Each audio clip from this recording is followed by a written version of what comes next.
Hi guys, it's time for chapter 7 of our book Clementine. So let's begin. I knew Friday was going to be a bad day right from the beginning because there were clear parts in my eggs. I can't eat eggs if they have clear parts, I reminded my mother.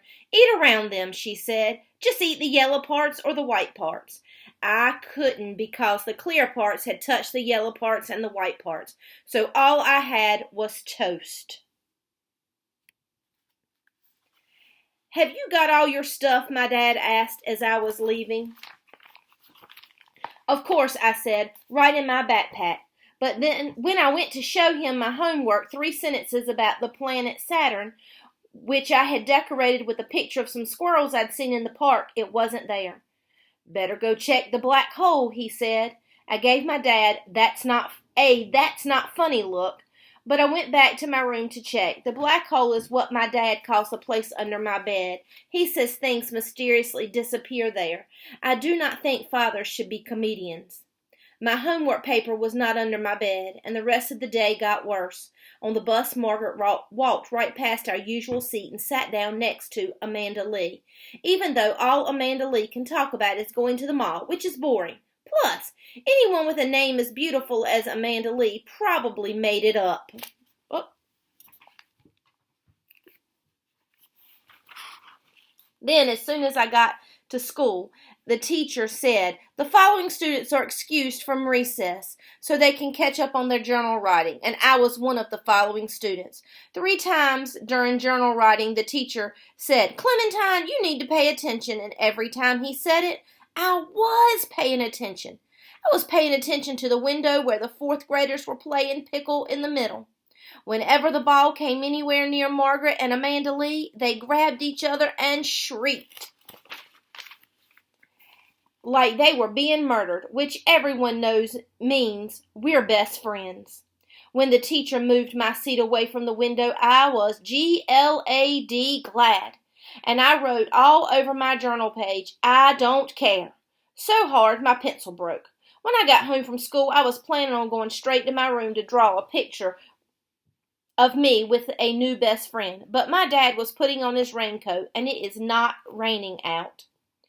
Fighting pigeons is not for the weak-hearted, he said. It takes superhuman courage and resourcefulness and cleverness. When my dad talks like this, it means he has a new idea. You have another battle plan? I asked. Yep, he answered. And it's a doozy. I'll probably be promoted to the general for this one. You're already the general, remember? Oh, right. I'm so modest, sometimes I forget. Well, I bet I get the Medal of Honor. Dad, I might even be knighted for this one. Dad, I said. Sometimes my dad needs help getting serious. So, what is this new battle plan? My dad looked around like he thought there might be spies sneaking up on us. Then he bent over and whispered in my ear, psychological warfare. This sounds like a good one, so I followed him out and sat on the steps to watch. I could do that drawing later. First, my dad hosed off the sidewalk, then sprayed the pigeons until they flew away. All the time he was muttering things like, oh, they're crafty all right, but I'm craftier. And it's a little known fact that pigeons are the 8th deadliest plague to visit Egypt. Then he pulled a brown plastic owl from a bag. He got a ladder and climbed up and put the owl right on top of the lion's head over the lobby door. I asked him what that was for. The pigeons will take one look at that owl and then they'll head for the hills. Well, for another building. Pigeons are deathly afraid of owls. Yep, I'll probably be knighted. It's plastic, I reminded him. But the pigeons don't know that. That's the brilliance of my plan. I didn't see what was so brilliant. I didn't see how a plastic owl was going to frighten off a flock of pigeons.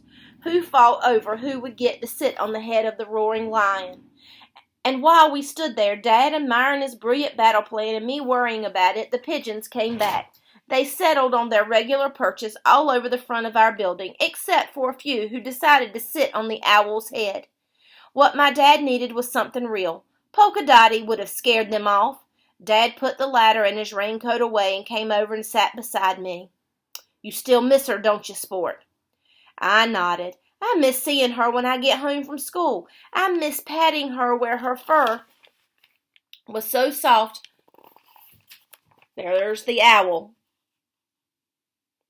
You ever notice, like on top of Food Lion and those buildings, that they have owls?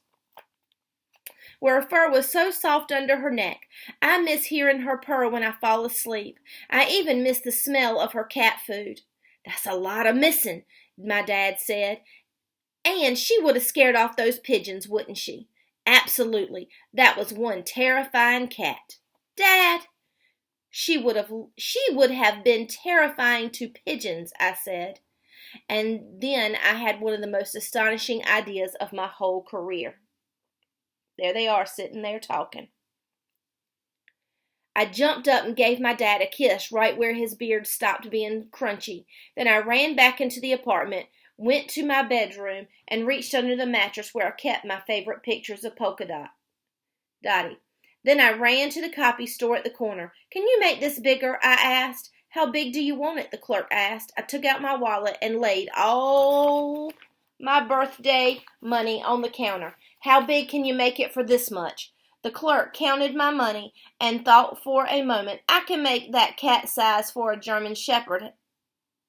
I can make that cat the size of a German Shepherd for that much money. Perfect, I said.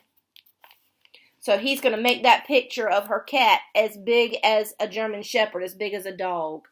Then he took the money and the picture of Polka and told me to come back the next day at 4. I ran home and let myself into the apartment. Mom and Dad were in the kitchen. One left, my dad said. One's all we need, said my mom. Do you think we should do it? I think so, my dad answered. I think it's time. Okay, my mom said. I'll call tomorrow. One's all we need. I slammed the door behind me so they would know I was there. If they were talking about getting rid of me so they'd only have one kid, the easy one, I wanted them to stop. Not that I was worried. They probably weren't even talking about me anyway. Shh, my dad said. She's home. Okay, fine. I was worried. And that is the end of chapter 7.